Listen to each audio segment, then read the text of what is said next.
Welcome back. Hey, I'm Joe Timpanaro, and this is my second episode of giving students a choice and a voice. In this episode, I want to focus on implementing a meditation program in a school or just at your house with your kids, with whoever. So I have implemented this program in my school a couple years ago, and it's been working fairly well. Each year I try to add to it and make it better, as you should. Any policy, always improve upon it. Don't be afraid to make some tweaks. So meditation. Right now we do Monday meditations, but we call it quiet time because we don't want to force meditation upon anybody. We don't want to force anything upon anybody. That's why these episodes are called Giving Students a Choice and a Voice. So we make sure we tell our students they don't have to meditate, but they do have to be quiet. And so there's a bunch of things you can do with your students as opposed to meditating. But I do like my teachers to attempt to lead meditation. If they can't, there's other ways, there's other things they can do instead. Simply playing music. We do this during homeroom.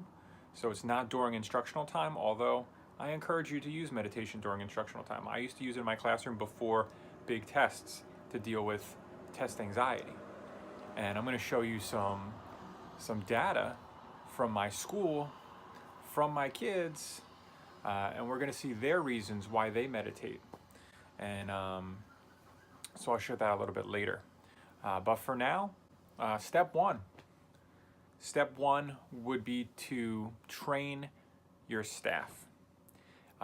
Your staff, in my school, it's my homeroom teachers that implement quiet time or meditation Mondays, which we have right now. And so if they're going to lead these sessions, then they're going to have to be exposed to meditation themselves. Most of my teachers do not meditate. Most of them would probably have a hard time leading meditation. However, all I need them to do is play a video, possibly, or play some music, and just keep students quiet. Not everyone's going to want to meditate, but most actually do. And it's going to be the teacher's job to stop the other students from distracting the ones that actually do want to meditate. And again, we're going to talk about some things that we can do. Okay, so the first way to get teachers to buy in to implementing meditation with their students would be to run a workshop. I did some workshops with my staff where I meditated with them, told them the benefits of meditation, showed them some videos of other schools using meditation successfully, showing them the data of what meditation does for a brain and how beneficial it is in terms of health and mental well-being and physical well-being once you get stress under control.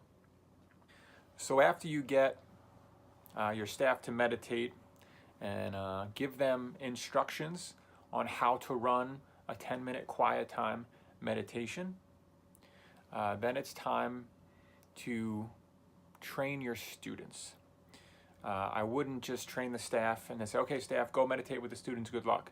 No. Have someone experienced, someone who knows how to meditate and who can lead it well, do that. Me and my buddy Nick Morris, we, one class at a time, trained all of our students in meditation. We used the gym classes and the health classes.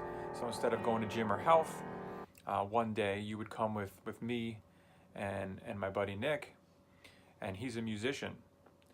So he would get on the keyboard and I would do a guided meditation as he's playing music, and we used music as something the students can focus on, to push everything else aside, just focus on the music. Then I would lead them focus on your breath, and then I would give them some other tools that they can use to hopefully meditate on their own without needing me, Nick, or their homeroom teachers. So one by one, we had there's about 5 or 6 classes per grade. All right, so it took a while, but we did one grade at a time. And then once we do, let's say, the freshmen 1 year, we won't necessarily have to train them when they're sophomores. And so now we've just been going into freshman classrooms and training the freshmen. And so he goes in, he tells them why meditation is important to him, the benefits it's given him, the benefits it gives all of us. And then we'll do a little tag team. I'll go in and do a little more Q&A, ask them, how they think, they can use meditation. What stresses do they have in their lives? Do you come to school on Monday morning just like, oh man, school sucks. Ugh. Of course. Sunday night though, are you just like, oh man, I got school tomorrow, I don't want to go to school, I had a fun weekend, I go back to school, right? So I talk to the kids, I'm like, is that how you feel? It's like, all right, well, if you meditate, chances are you'll accept that a little bit more. So you know what, I don't have a choice, I'm going to school tomorrow and I can do it. All right, so my goal is to give students that peace of mind. Oh man, I got a test. It's okay. Before the test, let's everybody meditate. I know you want to get a quick little study session. Oh man, I got to study. I don't want to forget. Give me the test really quickly. No. I'm gonna make you chill out and breathe and relax. Gain some confidence. Lower your blood pressure and your heart rate. Relax. Most people don't do well on tests because of their nerves. So let's get rid of the nerves. Doesn't matter how much you study if you're nervous. What happens when your heart rate is up after you're running a lot? What do? Breathe slower. Catch your breath. Just breathing alone can change your stress levels. So imagine if you actually meditate while breathing. That could bring it to the next level. So again, these are the conversations I have with my students, and I train them after I train my teachers, and then I will print out a script, give a physical copy to all the homeroom teachers, email it to all the homeroom teachers, and then I'll get on the loudspeaker and say on a Monday, because we do Monday meditations, it is now time for quiet time. You don't have to meditate if you don't want to, but what you do have to do is be quiet. Please be respectful of others. Teachers, please shut off the lights, close the doors. Please, no one in the hallways. Let's respect each other, and let's keep it quiet. Let's get rid of all of the distractions, all of the stress, everything in our lives, and for the next 10 minutes, let's just chill. And most of the time, they chill, depending on how strong the teacher is in controlling their class. A lot of the kids love it. I'll show you some data next. I did a survey. I surveyed all the students in the school. I got 225 surveys back and got amazing feedback. So we've been doing this program for a couple years. I trained about 65% of the freshmen in the summer. And so the freshmen, they're getting it. They've had about 3 quiet time meditations so far in the school year. And a lot of the feedback, I think, is from them. And so I'm going to share those results with you.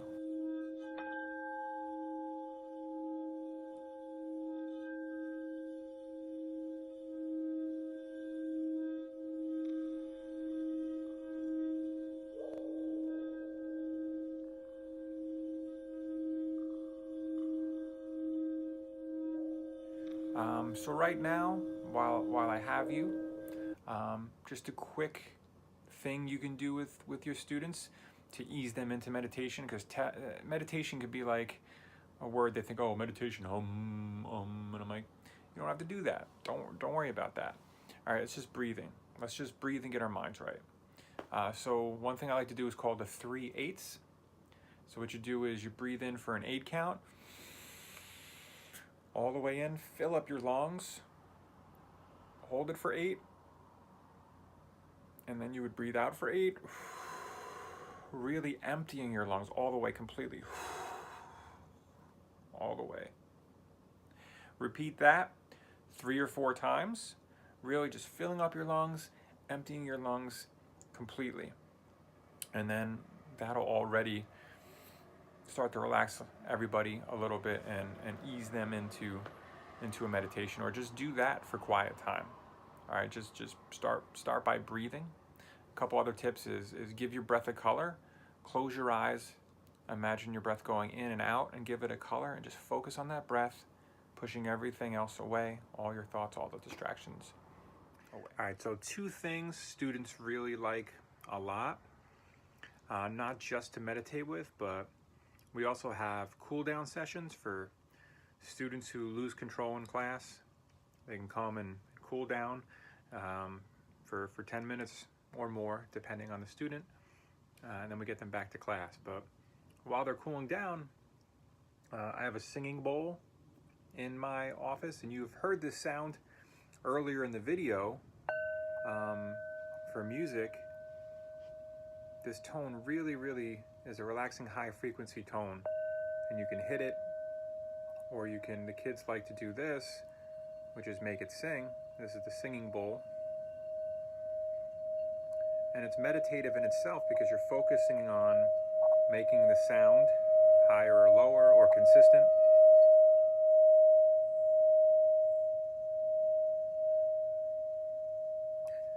So that's a useful tool that you can use as music or play regular music. There's also something called a M-Wave device from HeartMath. It's a really cool tool that you put on your finger and attach it to your phone, and then the app tells you what your heart rate is, and it gives you breathing exercises to lower your heart rate, and it shows you your progress. So again, just breathing, not even necessarily meditation. Another great tool. So again, after this video, I'm going to actually post a guided meditation video that you can use for yourself to meditate with, or you can use to train your staff or to train your students. Just a quick 10-minute meditation. I wouldn't recommend anything more than that to start out, but maybe you can work your way up to 20 minutes or more. Right now, the feedback I'm getting from the data from the kids is they want longer meditations. They want to go longer than 8 to 10 minutes. Oh, and they want to do more times a week. They don't want to just do it once a week.